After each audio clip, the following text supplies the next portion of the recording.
Bismillahirrahmanirrahim. Assalamualaikum warahmatullahi wabarakatuh. Dalam video ini, saya akan menerangkan tentang tajuk Tamadun Melayu sebagai asas pembinaan tamadun Malaysia. Ini pula merupakan topik-topik yang akan dikupas di dalam video ini, iaitu bangsa Melayu menurut perlembagaan, Islam dan perlembagaan, bahasa Melayu, dasar pendidikan negara, dasar kebudayaan nasional dan jati diri Melayu. Bangsa Melayu menurut Perlembagaan Persekutuan. Perlembagaan Persekutuan Malaysia menjamin kedudukan istimewa orang Melayu dan agama Islam. Perlembagaan Persekutuan juga mengiktiraf kewujudan undang-undang adat yang dilaksanakan dalam kalangan orang Melayu dan juga pribumi Sabah serta Sarawak. Undang-undang adat ini sudah lama diterima pakai dalam kalangan masyarakat Melayu dan pribumi Sabah serta Sarawak sebelum adanya undang-undang bertulis. Namun, undang-undang tersebut tidak seharusnya mengatasi Perlembagaan Persekutuan Malaysia. Manakala dalam mentakrifkan bangsa Melayu, jika dirujuk kepada perkara 160-2, Perlembagaan Persekutuan Malaysia mentakrifkan orang Melayu sebagai seorang yang menganut agama Islam, bertutur bahasa Melayu dan mengamalkan adat istiadat Melayu, lahir sebelum hari merdeka di Persekutuan atau Singapura, sementara ibu dan bapanya lahir di Persekutuan atau Singapura pada hari merdeka. Tamadun Melayu telah memainkan peranan yang besar sebagai asas pembinaan tamadun Malaysia. Penjajahan British ke negeri-negeri Melayu telah banyak mengubah lanskip budaya dan ketamadunan Melayu. Ini tambah pula dengan dasar British yang membawa masuk orang-orang Cina dan India dengan tujuan ekonomi ke tanah Melayu pada masa tersebut. Kemasukan orang Cina dan India juga telah menghasilkan interaksi antara ketamadunan pelbagai bangsa ke arah pembinaan tamadun Malaysia. Pengiktirafan terhadap hak keistimewaan bangsa Melayu dan pribumi ini adalah suatu persefahaman yang dikenali sebagai kontrak sosial berasaskan kepada catatan sejarah tanah Melayu sebelum mencapai kemerdekaan. Hak keistimewaan bangsa Melayu dan juga pribumi Sabah serta Sarawak telah termaktub di dalam Perlembagaan Persekutuan Malaysia sebagaimana yang disebutkan dalam perkara 153 yang memberi kedudukan yang istimewa kepada orang-orang Melayu dan anak negeri di Sabah serta Sarawak. Islam dan perlembagaan. Malaysia sebagai sebuah negara yang merdeka menjunjung tinggi keluhuran perlembagaan dan kedaulatan undang-undang. Semenjak zaman lampau, negeri-negeri Melayu telah memiliki kanun perundangan yang berasaskan adat Melayu dan perundangan Islam. Contohnya, negeri Melaka memiliki Hukum Kanun Melaka dan Undang-Undang Laut Melaka. Johor pula memiliki Undang-Undang Johor dan Undang-Undang Tubuh Negeri Johor, dan begitu juga beberapa negeri Melayu yang lain. Ini menunjukkan semenjak zaman sejarah sehingga kini, tamadun Melayu telah diperkemaskan oleh ajaran Islam. Islam dan adat Melayu menjadi nadi penting dalam tradisi kemelayuan. Islam terus menjadi faktor definitif kepada bangsa Melayu, iaitu Melayu mengamalkan adat Melayu, berbahasa Melayu dan beragama Islam. Agama Islam disebut dalam perkara 3 Perlembagaan Persekutuan Malaysia yang menyatakan bahawa agama Islam adalah agama bagi persekutuan. Agama-agama lain boleh diamalkan dengan aman dan damai di mana-mana bahagian persekutuan. Ketetapan Islam sebagai agama persekutuan di dalam Perlembagaan Persekutuan bukanlah satu kebetulan yang dilakukan secara tidak sengaja oleh mereka yang bertanggungjawab merundingkan kontrak sosial lebih 50 tahun yang lalu. Ia adalah pernyataan tegas oleh semua yang telah berperanan merundingkan proses kemerdekaan sebagai suatu rumusan dengan mengambil kira latar belakang sejarah, dinamika budaya tempatan, ciri-ciri ketamadunan dan ketatanegaraan di Persekutuan Tanah Melayu. Ketetapan ini tidak pernah menolak keperluan mana-mana anggota masyarakat yang lain untuk menghayati dan mengamalkan mana-mana agama yang menjadi anutan mereka, sama ada Kristian, Hindu, Buddha dan lain-lain agama.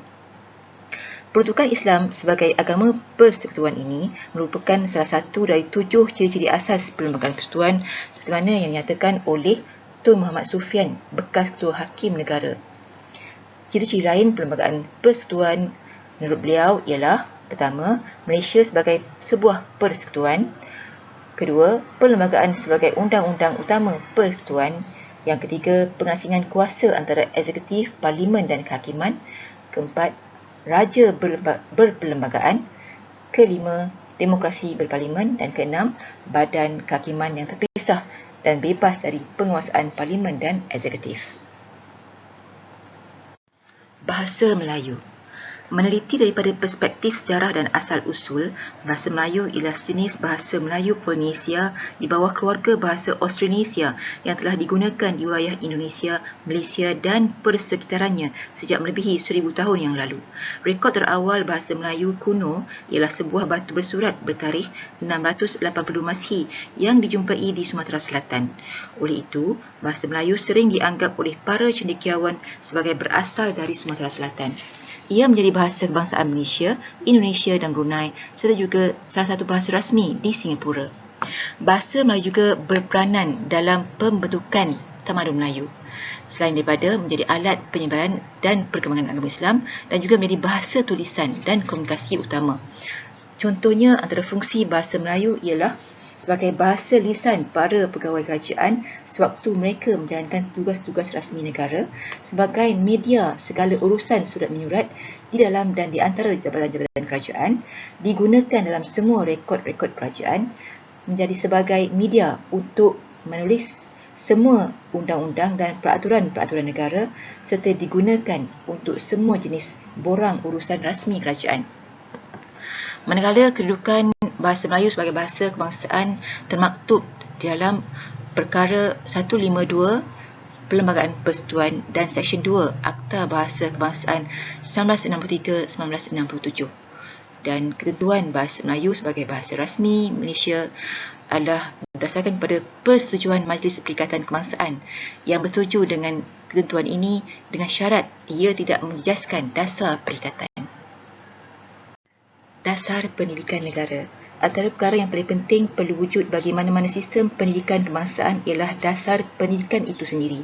Ia bukan sahaja menjadi asas pembentukan sistem pendidikan, bahkan menjadi panduan yang amat penting dalam melaksanakan sistem tadi. Antara fungsi dasar pendidikan negara ialah bagi meletakkan arah tuju dasar dan falsafah pendidikan negara. Dasar bagi suatu sistem pendidikan haruslah berpaksikan kepada falsafah yang jelas. Biasanya falsafah inilah menjadi teras pendidikan yang menaungi matlamat, corak dan kaedah pendidikan secara kasar, ciri-ciri yang hendak dibentuk dalam diri individu yang hendak menerima pendidikan tadi, serta skop yang dirangkumi oleh proses pendidikan itu sendiri. Dan antara aspek penting yang perlu dicapai dalam dasar pendidikan negara ialah perpaduan nasional melalui penggunaan bahasa Melayu sebagai bahasa pengantar utama di semua sekolah kebangsaan dan IPT awam. Falsafah pendidikan negara lahir dari proses pembinaan bangsa dan negara yang panjang. Ia menjadi panduan bagi semua aktiviti pendidikan dan menjelaskan tujuan dan matlamat pendidikan untuk individu dan negara.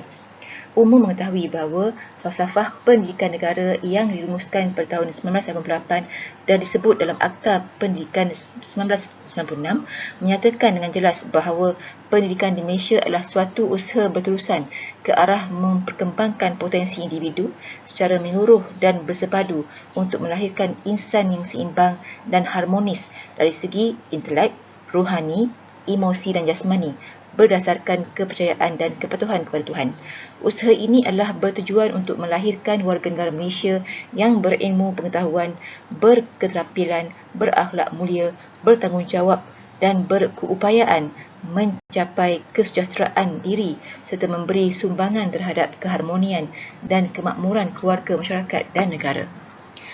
Tujuan dasar pelajaran negara adalah untuk menyatukan semua kanak-kanak menggunakan bahasa kebangsaan sebagai bahasa pengantar. Dan Pinyata Razak 1996, Ordinan Pelajaran 1997, Laporan Rahman Talib 1990 serta Akta Pelajaran 1991 merupakan batu loncatan kepada dasar pelajaran kebangsaan. Dasar kebudayaan nasional. Dasar ini penting bagi negara yang membangun dan mempunyai penduduk berbilang bangsa.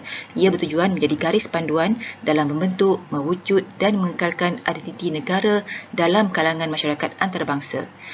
Dasar kebudayaan nasional diasaskan kepada 3 prinsip utama iaitu pertama, berteraskan kebudayaan asal rantau Asia.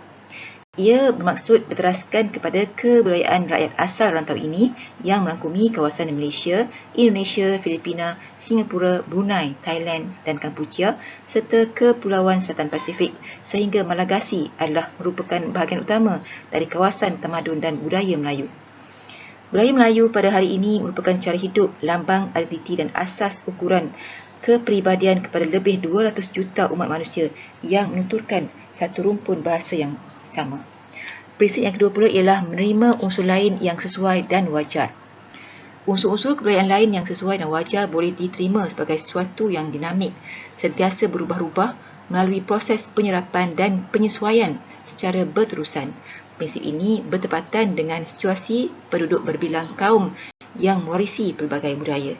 Dengan itu, unsur-unsur budaya Cina, India, Arab, Barat dan lain-lain yang sesuai dan wajar diberi pengimbangan dan penerimaan dalam pembentukan kebudayaan kebangsaan. Dan prinsip yang ketiga ialah Islam sebagai unsur penting. Islam menjadi unsur yang penting dalam pembentukan kebudayaan kebangsaan agama atau kepercayaan pada Tuhan, merupakan unsur penting dalam proses pembangunan negara serta pembentukan rakyat yang berakhlak dan berkepribadian mulia. Agama Islam memberi panduan kepada manusia dalam mengimbang dan memacu usaha bagi mengisi kehendak-kehendak emosi dan fizikal, dan kerana itu patut menjadi unsur yang penting dalam pembentukan kebudayaan kebangsaan, memandangkan kedudukannya sebagai agama rasmi negara, di samping telah wujudnya fakta sejarah dan nilai-nilai Islam yang telah sedia didukung oleh sebahagian besar rakyat rantau ini. Dan terakhir ialah jati diri Melayu.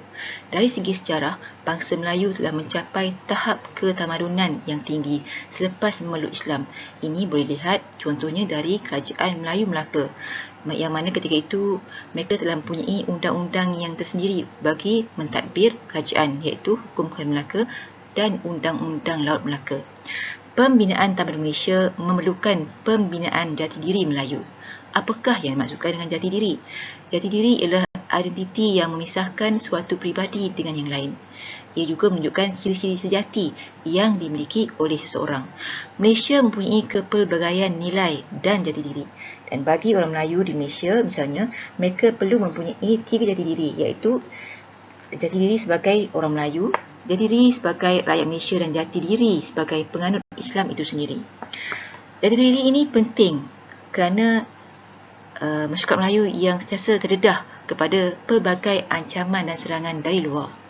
Tanpa jati diri, suatu bangsa akan hilang identiti, keyakinan, kecintaan dan kesetiaan kepada agama, bangsa dan negara. Sebagai kesimpulan, hingga kini tamadun Melayu dipengaruhi oleh Islam dalam setiap dasar dan tindakan yang membentuk sistem kehidupan. Islam juga menjadi asas kepada perpaduan masyarakat di alam Melayu. Untuk memartabatkan kembali masyarakat alam Melayu hari ini, kita perlu kembali beramal dengan dasar dan prinsip-prinsip Islam secara menyeluruh agar tamadun Melayu tidak akan pupus di telan zaman. Dan itu sekian, terima kasih.